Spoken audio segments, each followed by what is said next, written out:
Bolivia அப்படிங்கிற நாட்டுல 1997 முதன் முதலாக தண்ணீர் என்பது தனியார் மயமாக்கப்பட்டு அது யாரு வாங்குறாங்க அப்படின்னு கேட்டீங்கன்னா சூயஸ் அப்படிங்கிற ஒரு கம்பெனி வாங்குது. அது இந்த மின் கட்டணம் மாதிரி இந்த தண்ணீருக்கு கட்டணத்தை செலவழிப்பதற்காக ஒரு மிஷின் வைக்கிறாங்க. ரொம்ப பெரிய அளவுல கட்டணங்களை வசூலிக்கிறாங்க.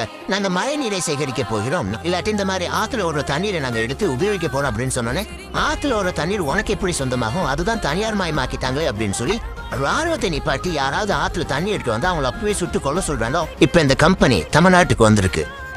2018ஆம் ஆண்டு எடப்பாடியார் ஆட்சியில் கோயம்புத்தூர்ல சூயஸ் நிறுவனத்திற்கு 26 ஆண்டு கால ஒப்பந்தம் வழங்கப்பட்டது. அதுக்கப்புறம் திமுக அரசு அனுமதி வழங்கி டிவிகே விஜய் அரசு சூயஸ் நிறுவனத்துடன் 4295 கோடி ரூபாய் மதிப்பிலான 25 ஆண்டுகால சலுகை ஒன்றினை அரசாணை வெளியிட்டிருக்கார்.